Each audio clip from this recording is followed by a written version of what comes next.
Hello students, in chapter 11 we read page 70 जिसमें हमने पढ़ा था कि एक यंग बॉय एक जॉलकोवा ट्री की शेड में बैठता है और उसका जो जॉलकोवा ट्री का जो मालिक होता है वो उसको मना करता है कि तुम यहाँ पे नहीं बैठ सकते। तो अब उससे आगे क्या होगा, we will read at the page number 71। Your shade, तुम्हारी छाया। द यंग मैन आस्क्ड, उसने नौजवान लड़के ने पूछा कि तुम्हारी छाया कैसे हो सकती है।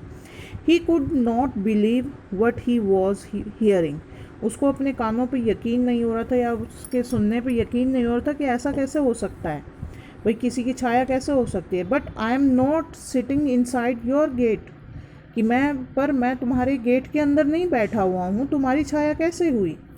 The zelkova tree belongs to me, the merchant said. तो वो व्यापारी कहता है कि ये जोलकोवा ट्री जो है वो मेरा है, ये मेरी प्रॉपर्टी है।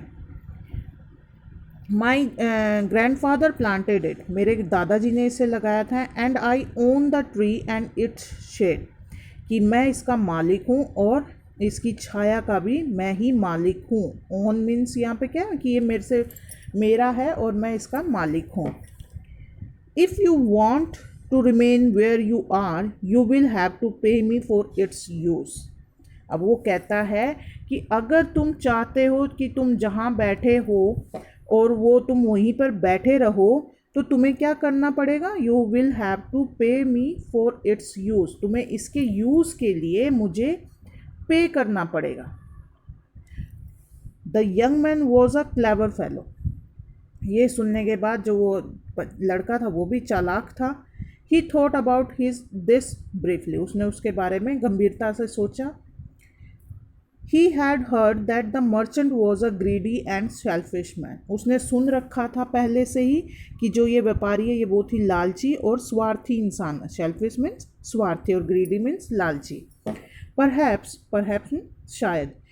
शायद he needed to learn a lesson, कि इसको तो अब सबक सीखना ही है, लगता है अब इसको सबक सीखना है।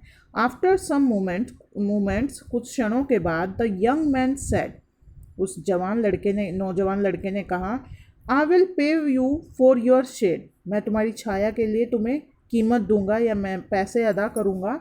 But you will have to sign a contract, पर तुम्हें कॉन्ट्रैक्ट साइन करना पड़ेगा। कॉन्ट्रैक्ट मीन्स समझौता, एग्रीमेंट वगैरह। भाई एक पेज पे लिख कर देना पड़ेगा कि हाँ मैं तुम्हारी छाया यूज़ कर रहा हूँ और मैं तुम्हें पैसे दे रहा हूँ, तो मैं फ्री हूँ, मैं कहीं पर भी उसकी छाया के नीचे बैठ सकता हूँ इस पेड़ की, कि पैसे दे रहा हूँ मैं।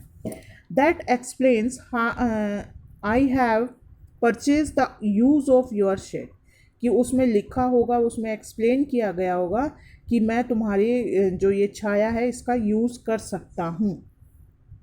द मर्चेंट स्माइल्ड, मर्चेंट जो व्यापारी था वो हंसा। ऑफ कोर्स बिल्कुल।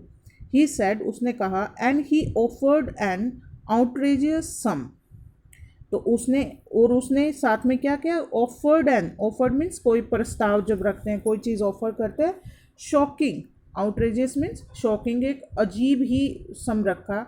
Hopping to end this conversation, उसने उस जो बातचीत को ना एक उसमें अलग ही वे में बंद कर दिया। The young man smiled, young man भी हंसा, नौजवान लड़का भी हंसा। ग्लैड टू पे, ही सेड, उसने कहा कि हाँ मुझे बड़ी खुशी होगी पैसे अदा करके। वो मर्चेंट अपने आप को सोच रहा था कि मैं बड़ा बुद्धिमान हूँ, मैं इससे पैसे ले रहा हूँ छाया के लिए।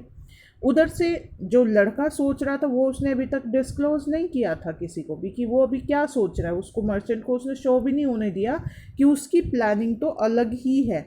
अब मैं प्लानिंग पहले से नहीं बताऊंगी बेटा, क्योंकि फिर आपको स्टोरी पता चल जाएगी और फिर इंटरेस्ट ख़त्म हो जाता है। तो अब देखते हैं क्या है आगे, इसका प्लानिंग क्या है।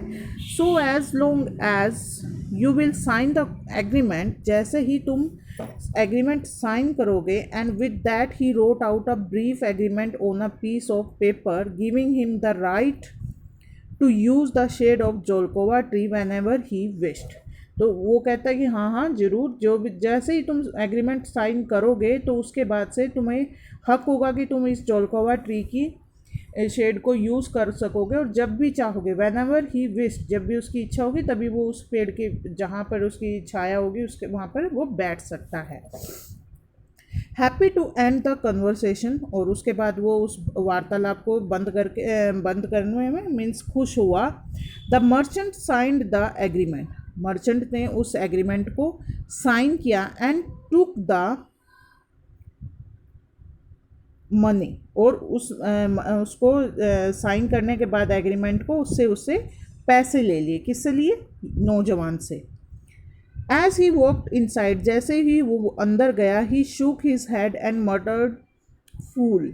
मटर्ड यहाँ पे बुदबुदाना या मुंह में बात करते हैं ना, जैसे उसमें कहता है बेवकूफ़। जैसे ही वो अंदर गया बुदबुदाता हुआ गया बेवकूफ़। बेवकूफ़ क्यों कह रहा था वो? कि पैसों में उसने शेड खरीदी है, छाया खरीदी है, कि बेवकूफ़ है, ऐसा भी कोई करता है। The young man fail asleep, जो नौजवान लड़का था वो वहाँ पे सो गया। एंड व्हेन ही वोक, और जब वो उठा, he hurried home to tell his friends of its marvellous purchase.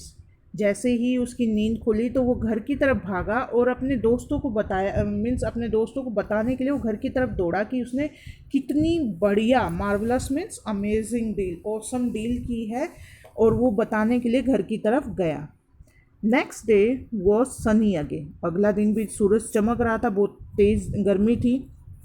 The young man waited until late in the afternoon, और जो वो नौजवान लड़का था उसने रात तक उसकी वेट की, मीन्स तब तक वेट की जब तक उसकी जो जोलकोवा ट्री की शेड थी वो स्प्रेड नहीं हो गई, मूव नहीं हो गई। आफ्टरनून तक, दोपहर तक उसने वहाँ पे किया।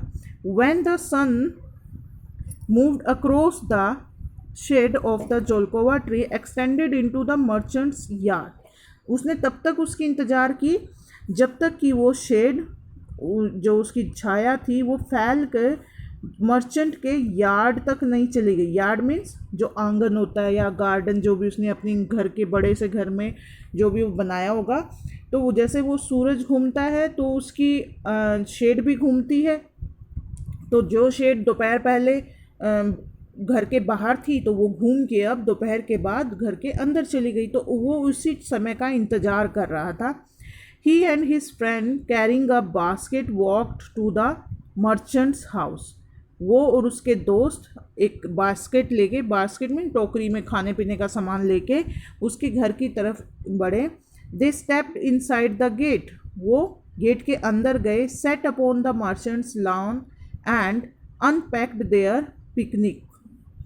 और वो अंदर गए गेट के और अंदर जाकर बैठ गए उसके मर्चेंट के लॉन में। एंड अनपैक्ड देयर पिकनिक, जो पिकनिक मनाने के लिए जैसे हम सामान लेके रखते हैं तो वैसे ही उन्होंने अपना वो सामान को अनपैक्ड किया। सो आई होप आपको ये इंटरेस्टिंग लग रही होगी स्टोरी बेटा।